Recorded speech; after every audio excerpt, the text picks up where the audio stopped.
하나님의 뜻과 하나님의 계획과 또 하나님의 놀라우신 말씀에 성취되는 역사를 우리 삶 속에서 경험케 하여 주시옵소서. 말씀이 내 말과 내 행동과 그리고 작은 내 삶의 변화들로 나타나게 하여 주시옵시고, 믿음으로 순종하며 나아가는 그 말씀 앞에 경외함으로 주의 길을 걷는 자에게 하나님께서 복 내려 주시옵소서. 귀하신 예수 그리스도 이름으로 기도합나이다. 아멘. 오늘 본문 2장 4절 말씀을 보세요. 말씀이 오늘 이렇게 시작합니다. 이것이 천지가 창조될 때에 하늘과 땅의 내력이니 라고 말씀하고 있죠. 여러분, 내력이라는 말이 무슨 말입니까? 내력. 이 히브리어로는 톨레도트라는 단어를 씁니다. 그러니까 기본적인 뜻은 뭐냐면 아주 간략하게 요약했다. 그러니까 이런 뜻입니다. 사실은 이 단어가 이렇게 단순하지는 않아요. 이 톨레도트라는 이 단어가 창세기에는 10가지의 톨레도트로 나옵니다. 쉽게 말해서 아담의 톨레도트, 그 다음에 노아의 톨레도트, 아브라함의 톨레도트, 이제 이런 식으로 해서 10가지의 톨레도트. 그러니까 흔히 우리 족보를 사람의 이름을 기입한 것을 족보라고 하잖아요. 근데 성경에서 족보는 뭡니까? 한 가문에 대해서 아주 간략하게 요약해 놓은 것들이잖아요. 그런 개념이라고 보시면 되겠습니다. 자, 그럴 때에 지금까지 창세기 1장 1절부터 2장 3절까지 말씀은 어떤 말씀이었습니까? 첫째 날부터 일곱째 날까지 하나님께서 천지를 창조하셨던 그 모든 전체를 간략하게 요약했다. 그러니까 이 표현을 지금 쓰는 거예요. 그러면서 이제 말씀이 이어지죠. 여호와 하나님이 땅과 하늘을 만드시던 날에, 또 하나님의 그 창조에 대한 이야기가 다시 반복되고 있잖아요. 그래서 여러분 2장 말씀, 우리 4절부터 이제 25절까지 말씀을 내용을 보면 그 천지 창조 기사의 내용이 반복되는 것처럼 보일 수 있는데 사실은 좀 다릅니다. 예를 들어서 어떤 특정한 하나님의 그 피조물에 대해서 보다 심층적으로, 더 자세하게, 구체적으로 그 내용을 포커스를 맞춰가지고 그 창조 사역에 대한 이야기들을 이어가고 있다. 그러니까 이렇게 보시면 되겠습니다. 그래서 여러분, 이제 사실은 이 뒤에 말씀에 보면 여러분들이 어떤 내용을 다루냐면 그러니까 인간에 대한 창조, 그러니까 하나님께서 그 창세기 1장에 보면 하나님의 형상대로 사람을 지으셨다 이렇게만 지나갔잖아요. 근데 2장에 넘어가면 사람을 흙으로 만드시는데 그 남자와 여자를 만드셨다. 그리고 그 남자와 여자를 통하여서 돕는 배필을 삼아서 가정을 세우셨다. 그러니까 이런 이제 좀 더 구체적인 사람에 대한 그 부분에 대해서 더 포커스를 맞춰서 이 창조 기사가 이어지고 있다. 이렇게 보시면 되겠습니다. 자, 그런데 여러분, 이 4절 말씀에서 여러분께서 좀 두 군데를 한번 체크해 주실 필요가 있어요. 여러분, 그 4절에 보면 하나님의 이름이 어떻게 표기되어지고 있죠? 여호와 하나님이라고 되어져 있죠. 앞서 1장 1절부터 2장 3절까지는 그냥 하나님이었어요. 그러니까 히브리 원어로 하면 엘로힘이었습니다. 근데 이제 여호와 하나님이라는 이름이 새롭게 지금 등장하고 있는 거 보이시죠? 여러분, 엘로힘과 여호와 이 이름의 차이가 뭡니까? 그러니까 성경이 하나님의 이름을 다르게 쓸 때는 이유가 분명히 있습니다.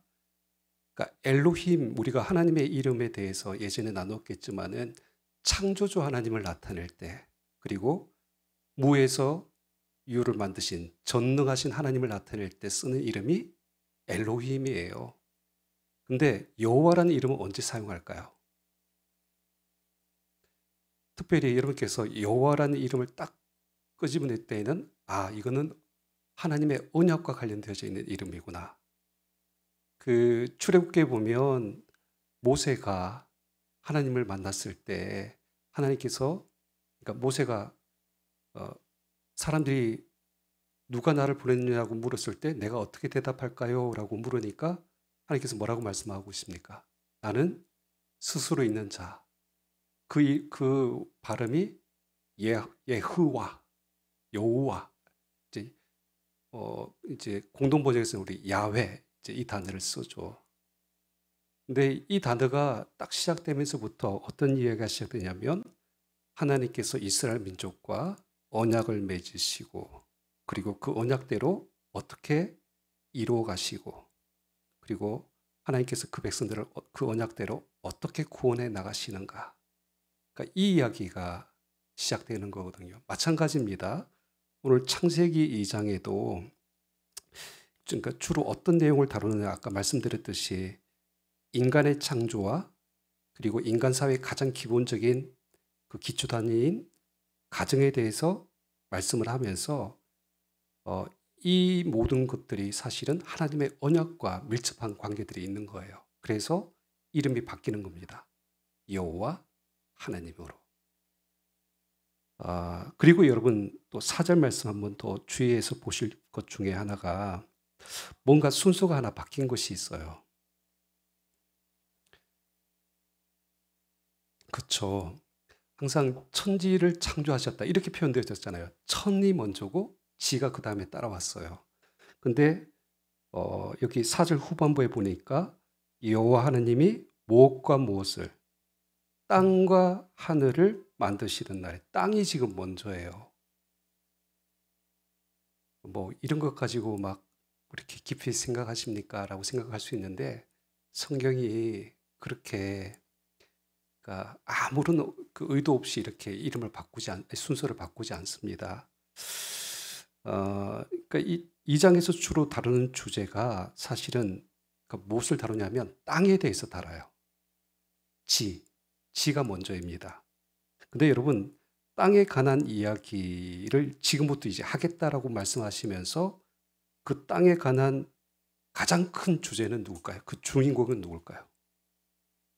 하나님께서 만드신 피조물 중에 인간이에요, 인간. 즉 사람입니다. 물론 하나님께서 땅의 모든 뭐 짐승과 식물과 뭐 하늘을 나는 새와 물고기들 다 만드셨죠. 근데 사실은 이 장에서 주로 다루는 창조의 이야기는 뭐냐면 사람, 그 인간에게 이제 포커스를 두고 더 부연해서 말씀하겠다라는 그런 의도를 이제 보여주고 있습니다. 그럴 때 이제 오늘 7절 말씀 보세요. 사람에 대해서 이렇게 말씀하고 있죠. 여호와 하나님이 땅의 못으로 흙으로 사람을 지으시고 생기를 그 코에 불어넣으시니 사람이 생명이 되니라. 인간의 첫 시작이 어떻게 되었는가? 그러니까 1장과는 전혀 다르죠. 다른 것이 아니라 좀 더 구체적으로 더 세밀하게 하나님께서 만드신 인간의 시작, 근원이 어떻게 시작됐는지를 이야기하면서 특별히 인간은 무엇으로 만들었다? 흙으로 만들었다. 여러분, 흙으로 사람을 지었다라는 것이 어떤 의미일까요? 우리 단어로는 지금 흙이라는 단어를 쓰고 있는데 원어 성경에 보면 아파르라는 단어를 써요. 근데 이 흙이라는 단어보다는 티끌이란 말이 더 정확한 표현일 것 같습니다. 이 단어가 아파르라는 단어가 성경에 보면 그 하늘에 이렇게 뿌려지는 재, 아니면 어떤 그 진토, 때로는 이제 무슨 가루 이런 것들로 이제 번역이 되기도 하는데 사실은 동사로 쓰여질 때 이 아파르라는 단어가 부스러지다라는 이제 그런 뜻입니다. 그러니까 인간을 티끌로 만들었다, 흙으로 만들었다는 이 의미는 뭐예요? 처음 우리의 존재는 어떤 존재였습니까? 티끌과 같은 존재. 정말 연약해요. 부스러지기 쉬운 존재였어요. 그리고 티끌과 같이 참 무가치하고 아무 쓸모없는 그런 존재였다는 겁니다. 거기서부터 하나님께서 인간을 만드셨는데 그 코에 생기를 불어넣으니까 생명이 되었다. 그러니까 정리를 해보면 이런 겁니다. 그러니까 지금부터 하는 이야기의 핵심은 땅에 대한 이야기인데 흙으로 지으심을 받은 사람에 대한 이야기다. 그들은 어떤 존재였는가? 본래 정말 티끌같이 보잘것없고 연약하고 무가치한 존재였지만 하나님께서 생명이 되게 하신 존재, 그러니까 살아있는 존재가 되게 하시고, 그래서 그 존재를 통해서 이제 하나님께서, 여호와 하나님께서 그들과 무엇을 맺어 나가는 거예요? 언약을 맺으시고, 그리고 어떻게 그 언약을 이루어 가실 것인가? 그것을 이제부터 내가 말하겠다 하고 하면서 창세기 2장이 이제 쓰여지고 있다는 것입니다. 자, 이런 관점을 가지고 이제 오늘 말씀을 살펴볼 텐데, 좀 우리가 오늘 다루려고 하는 내용이 뭐냐면 에덴 동산에 대한 이야기입니다. 여러분 8절 말씀 봐주세요. 우리 8절 말씀 같이 읽겠습니다. 시작.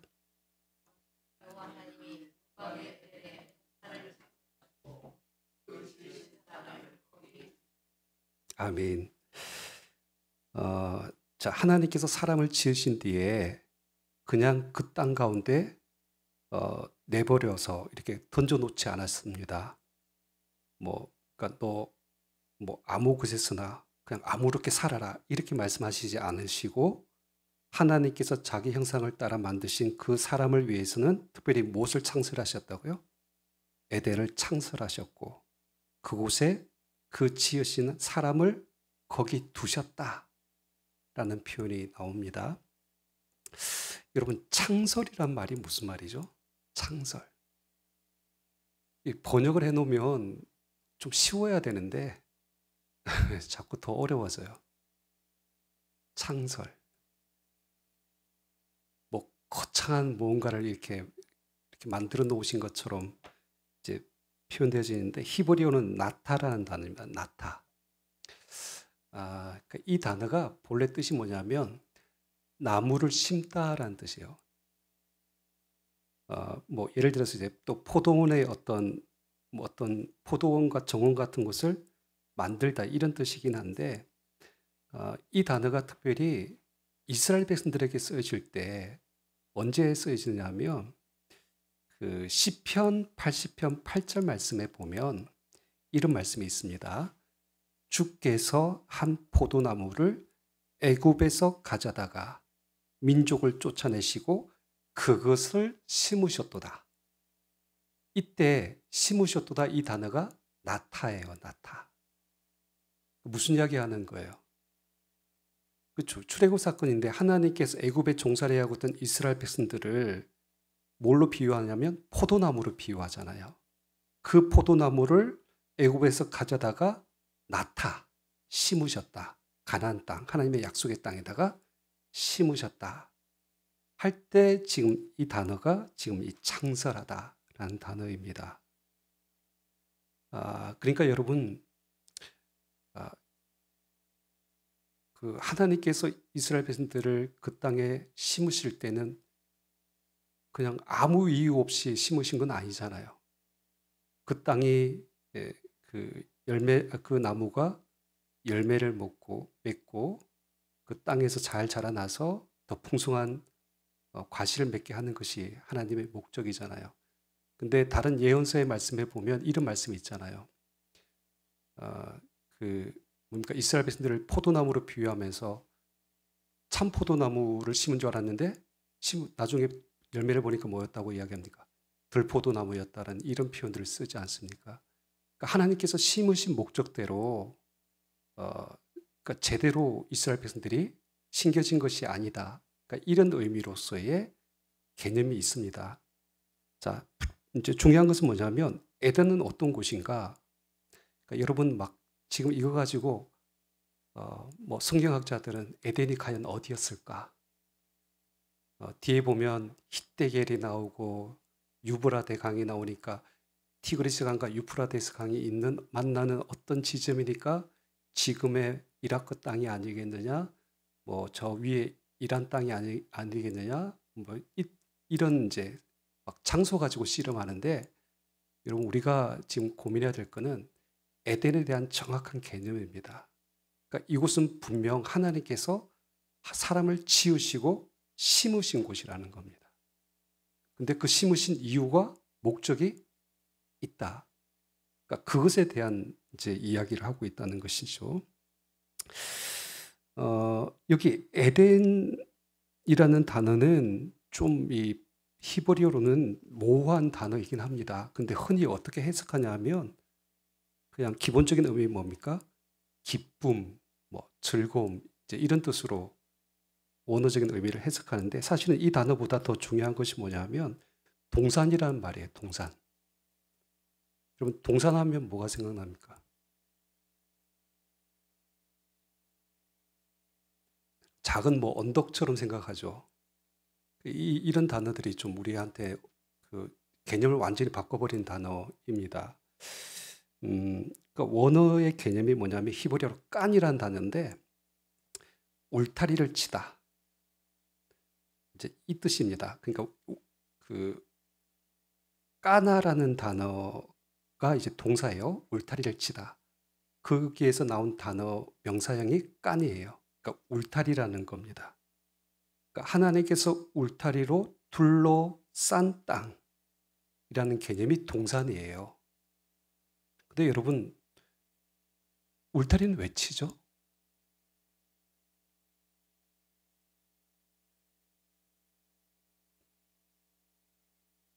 그렇죠. 여러분께서 근데 두 가지 관점에서 보셔야 됩니다. 그러니까 울타리는, 그러니까 밖으로부터 어떤 것들이 침범하지 못하도록 보호하기 위해서 하는 것이 울타리지만, 그러니까 안에 있는 사람들 입장에서는 그 울타리는 뭘까요?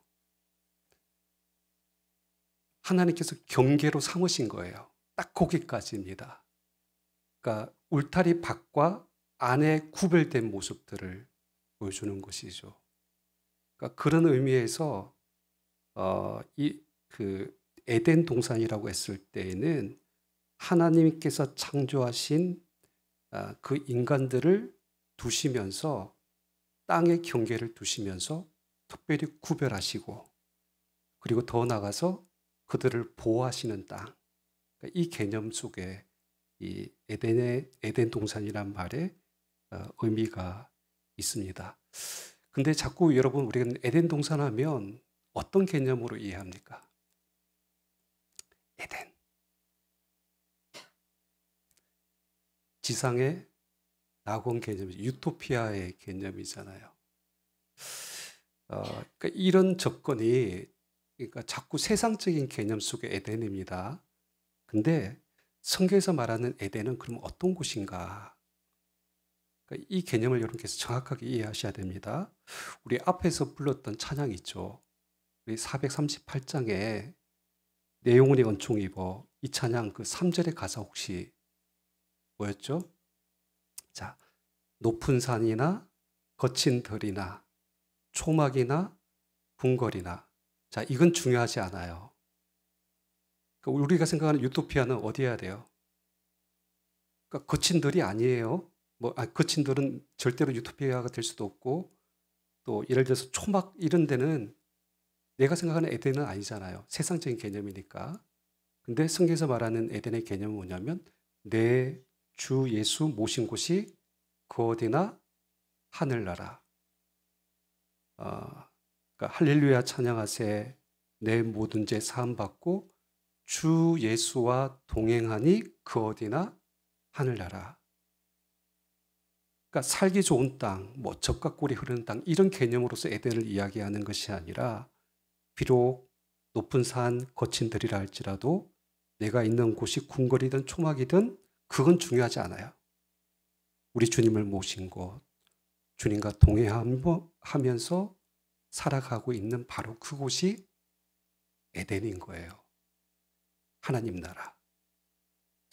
그래서 여러분 예수님께서도 요한복음에 하나님 나라를 설명하실 때 그 요한복음 14장 1절에서 3절 말씀에 보면 너희는 마음에 근심하지 말라 하나님을 믿으니 또 나를 믿으라 내 아버지 집에 거할 곳이 많도다 그렇지 않으면 너희에게 일렀으리라 내가 너희를 위하여 거처를 예비하러 가노니. 자, 하나님께서 우리에게 예비하신 거처가 있대요.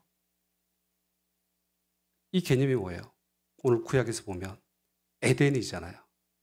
하나님이 지으신 사람들을 두시기 위해서 만드신 곳, 이제 에덴이잖아요. 그 거처를 예비하러 가노니 가서 너희를 위하여 거처를 예비하면 내가 다시 와서 너희를 내게로 영접하여. 그 다음 말씀이 뭘까요? 예수님의 정확한 표현을 보셔야 됩니다. 나 있는 곳에 너희도 있게 하리라. 그곳이 우리를 위해서 예비하신 처소, 거처라고 이야기를 합니다. 그러니까 천국은 어떤 곳이냐면 주님과 함께 있는 곳이 천국이에요. 아무리 막 우리가 생각하는 황금집, 뭐 12진주 대문이 있고 막 보석으로 치장되어 있는 뭐 이런 세상의 낙원과 같은 곳이라 할지라도 그곳에 주님이 안 계시면 그건 천국이 아니에요. 하지만 주님이 우리와 함께 거하시는 그 모든 곳이 하나님 나라, 에덴이 되는 것이죠.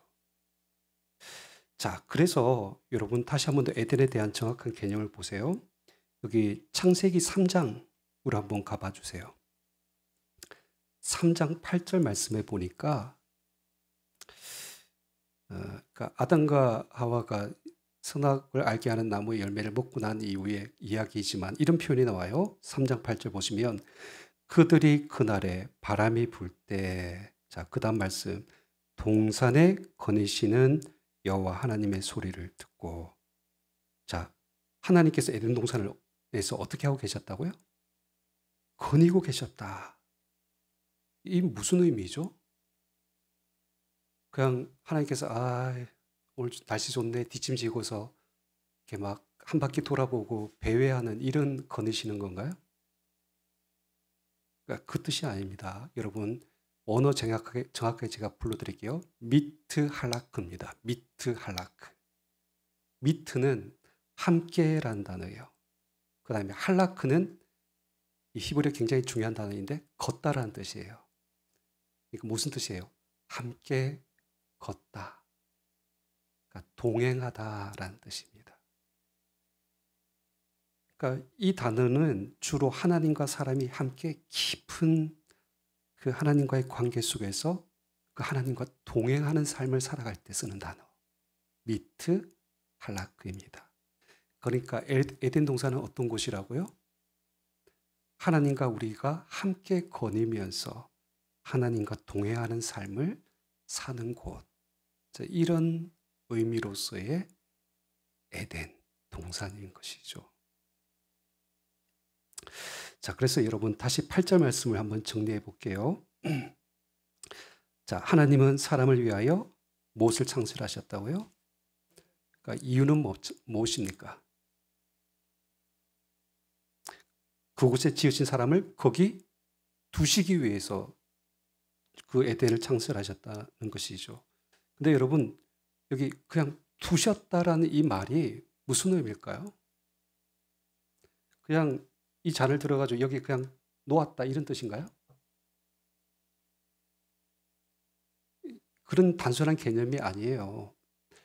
그러니까 여러분 아까도 말씀드렸지만은 그러니까 하나님께서 사람에 대해서 계속 2장에서 말씀하실 때 중요한 것은 사람의 존재의 이유와 목적에 대해서 그 하나님의 언약의 관계 속에서 이 말씀을 계속 우리에게 말씀을 하고 있는데 예를 들어서 여러분 그러니까 저는 여기 두셨다라는 이 말이 목적의 어떤 의도를 가지고 있는 말이라고 생각합니다. 왜냐하면 여러분 바둑을 두다, 장기를 두다라고 흔히 말을 하잖아요. 저는 바둑은 잘 못 둬요.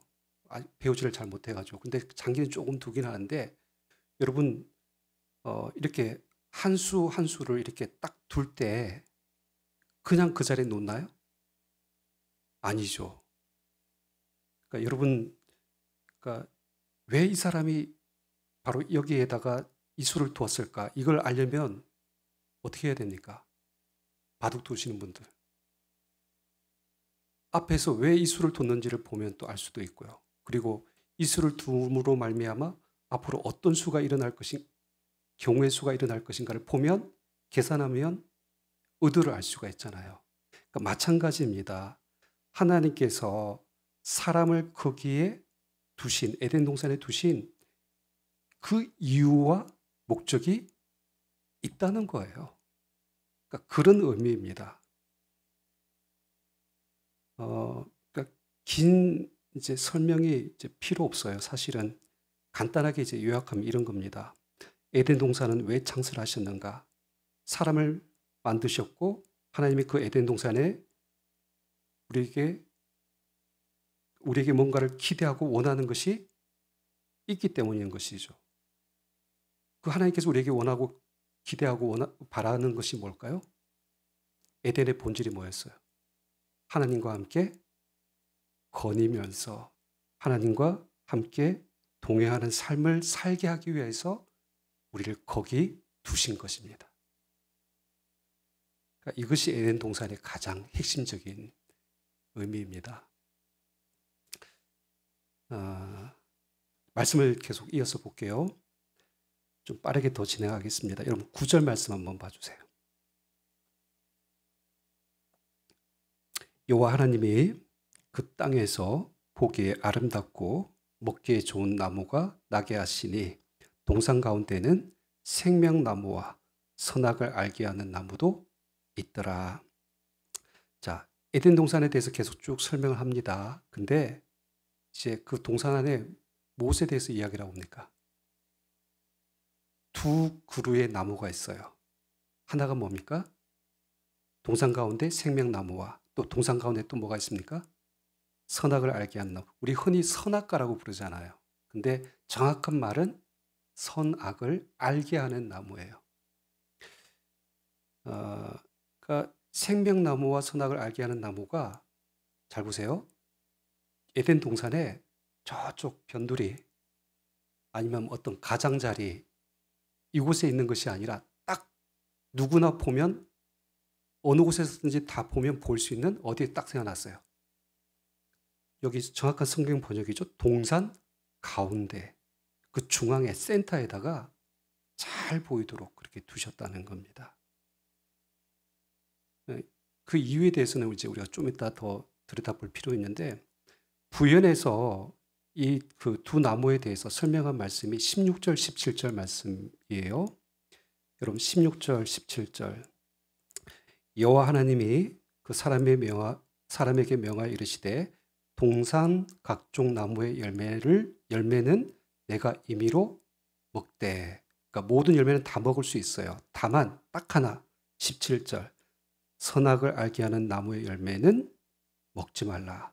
내가 먹는 날에는 반드시 죽으리라 라는 그러니까 하나님과 인간의 어떻게 보면 약속이죠. 그러니까 처음에 이 약속에 이 두 그루의 나무 속에 이제 숨겨져 있는 메시지가 있는 것입니다. 우리가 여기서 한번 생각해 볼 것이 여러분 생명나무는 뭐죠? 생명나무.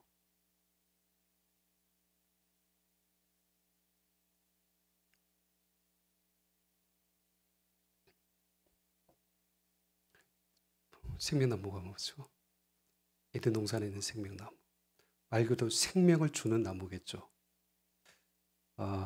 그 인간이 범죄한 이후에 하나님께서는 타락한 인간을 에덴 동산에서 어떻게 하죠? 내쫓지 않습니까? 아담과 하와를. 왜 그렇게 하죠? 성경에 뭐라고 기록되어져 있나요? 그 생명나무의 열매를 먹고 영생하는 것을 막기 위해서. 그래서 이 에덴 동산에서 쫓아내신 거잖아요. 그렇다면 여러분 이게 뭐 좀 더 길게 설명드리기에는 복잡하긴 한데 그냥 결론적으로 그럼 이 생명나무는 누구를 나타낼까요? 그렇죠. 예수 그리스도를 나타내는 겁니다. 그러니까 요한복음에 보면 예수님께서 이런 말씀을 하셨어요. 그 요한복음 6장 35절에 보면 나는 생명의 떡이니, 그렇죠? 내게 오는 자는 결코 줄이지 아니할 터이요 나를 믿는 자는 영원히 목마르지 아니하리라.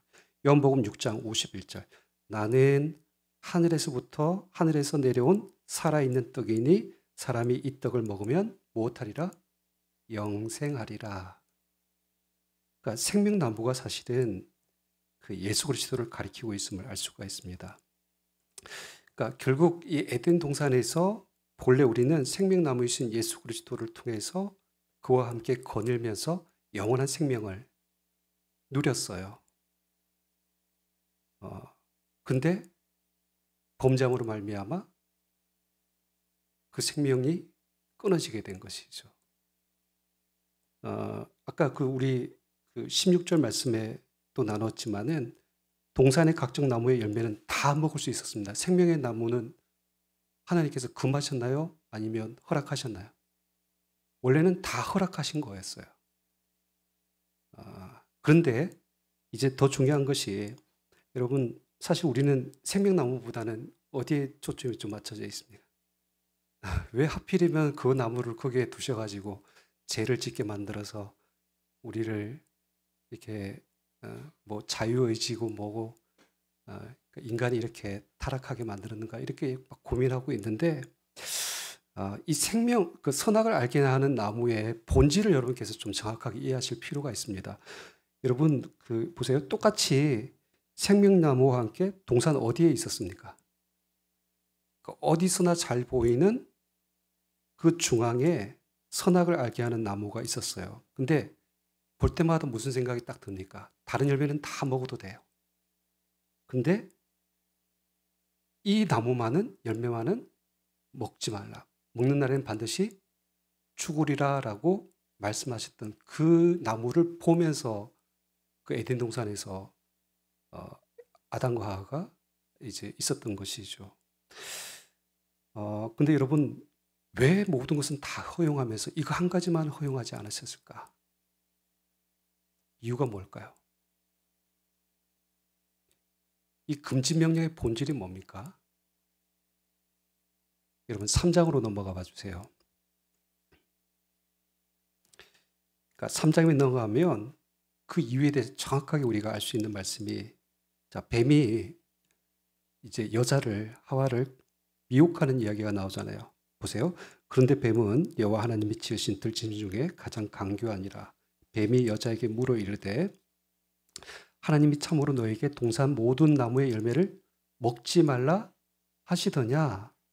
여자가 뱀에게 말하되 동산의 나무 열매를 우리가 먹을 수 있으나 동산 중앙에 있는 나무의 열매는 하나님의 말씀에 너희는 먹지도 말고 만지지도 말라 너희가 죽을까 하노라 하셨느니라. 자, 이 이제 대화가 있고 나서 뱀이 뭐라고 하는가 잘 보세요. 4절 뱀이 여자에게 이르되 너희가 결코 죽지 아니하리라. 5절 같이 있습니다. 시작. 너희가 그것을 먹는 날에는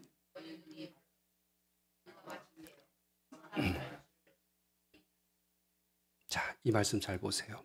그러니까 뱀이 여자를 미혹하면서 한 말인데 선악을 알게 하는 나무 열매를 먹게 될 때 자, 그 결과 중에 핵심이 뭐예요? 선악을 알게 되는 것이 문제인가요? 아니요. 이것이 문제가 아니에요. 핵심은 뭡니까? 하나님과 같이 되어라는 이 말이 뱀의 미혹의 핵심이에요. 그러니까 이 선악의 열매를 먹는다. 뭐 그것을 먹으면 눈이 밝아져서 선과 악을 정확하게 구분할 수 있게 되어진다. 그 열매의 기능을 이야기하는 거 아닙니다. 뭐 선과 악을 알아서 문제가 되는 문제가 아니라 어떤 의도, 그러니까 뱀이 살짝 그 사이에 슬쩍 끼워 놓은 말이 뭐예요? 그렇게 하면 내가 하나님과 같이 될 수 있다라는 이 마음을 부추긴 것이 이 선악을 알게 하는 나무의 문제의 핵심입니다. 결국 하나님께서 금하신 것은 뭐예요? 단순히 선악을 알게 하는 나무를 먹지 말라 이것이 아니라 그렇죠? 사람이 하나님과 같이 되려는 시도를 금지시킨 거예요. 근데 인류 역사를 다 한번 돌아보세요.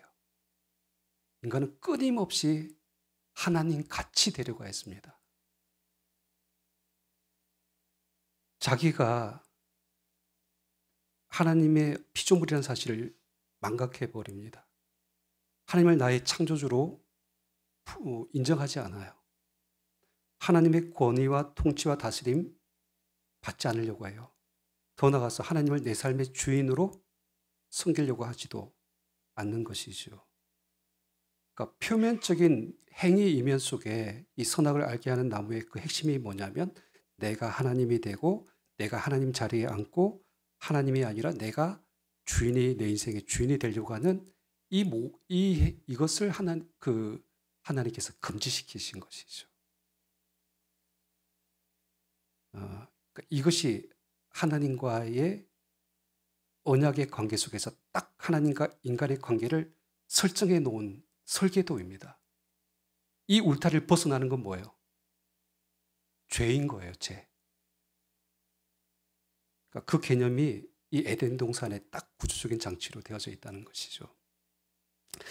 자, 그리고 이제 마지막 좀 세 번째로 다뤄야 될 부분이 강에 대한 이야기입니다. 여러분 10절에서 14절 말씀 보시면 자, 에덴 동산을 묘사하면서 강에 대한 묘사들이 나옵니다. 여러분 10절 말씀 봐주세요. 강이 에덴에서 흘러나와 동산을 적시고 거기서부터 갈라져 내 근원이 되었으니. 자, 여러분 에덴은 어떤 곳입니까? 에덴은 강의 근원이에요.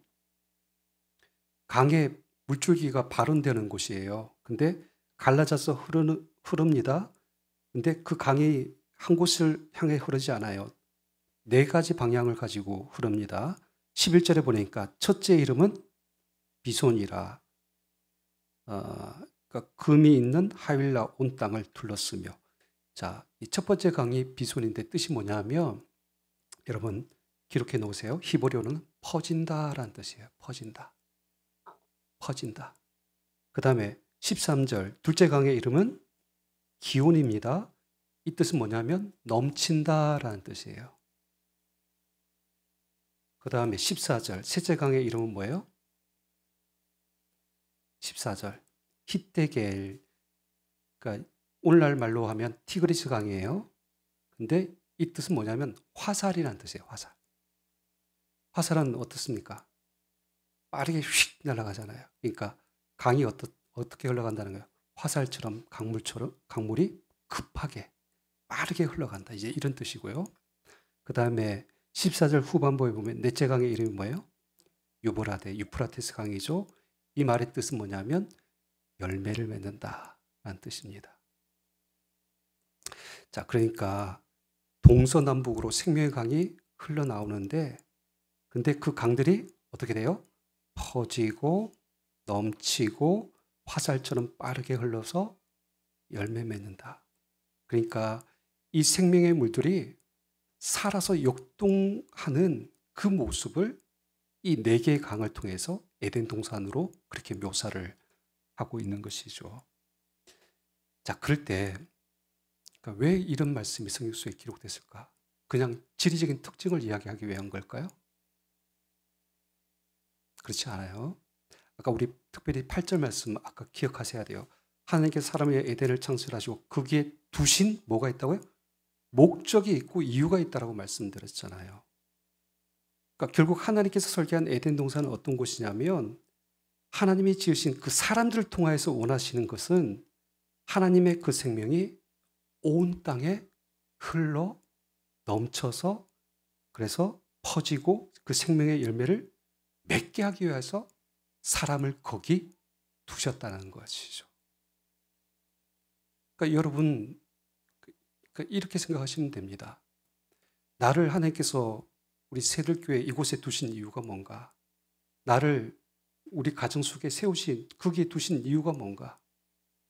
우리 직장과 일터 가운데 하나님께서 두신 이유가 뭔가?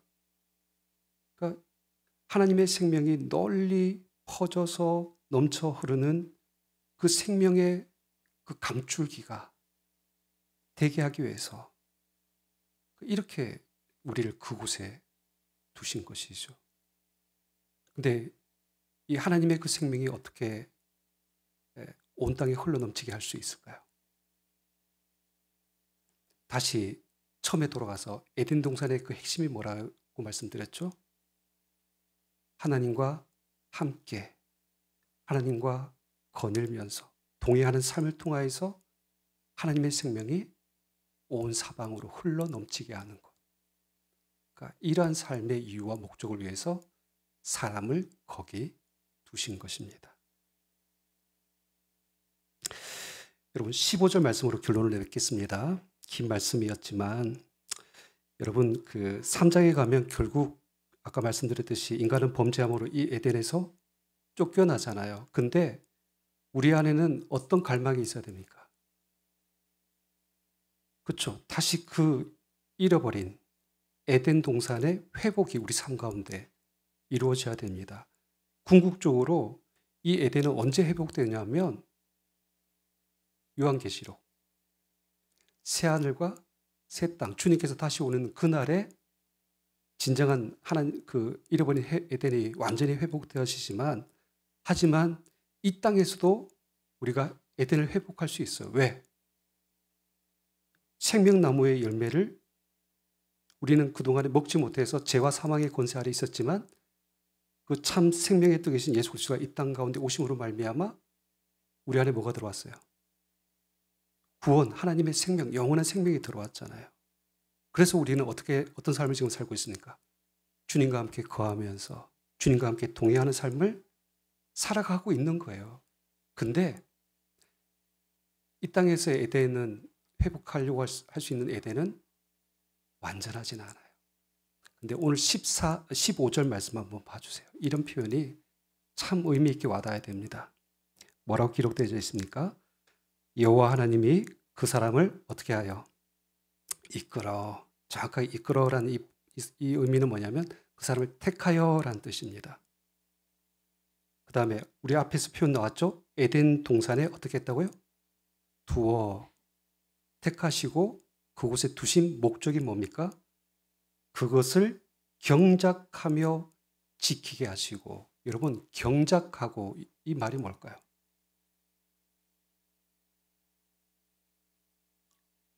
한번 히브리 이거 중요한 단어라서 따라해 보십시다. 아바드 일하다라는 뜻입니다. 여러분 에덴 동산 자꾸 이 세속의 개념으로 이 낙원의 개념 생각하니까 우리는 이 낙원에서는 어떤 일이 일어날 거라고 생각합니까? 무의도식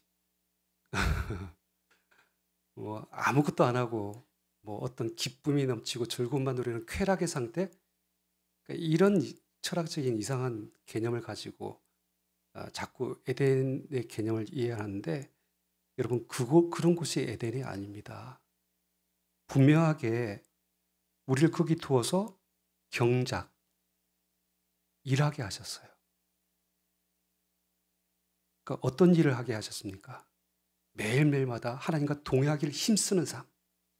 그 다음에 하나님께서 동산 가운데 세워주신 그 말씀, 그 나무를 바라보면서 하나님께서 주신 그 말씀대로 행하고 지켜 행하는, 말씀대로 살아내는 그런 어떤 삶.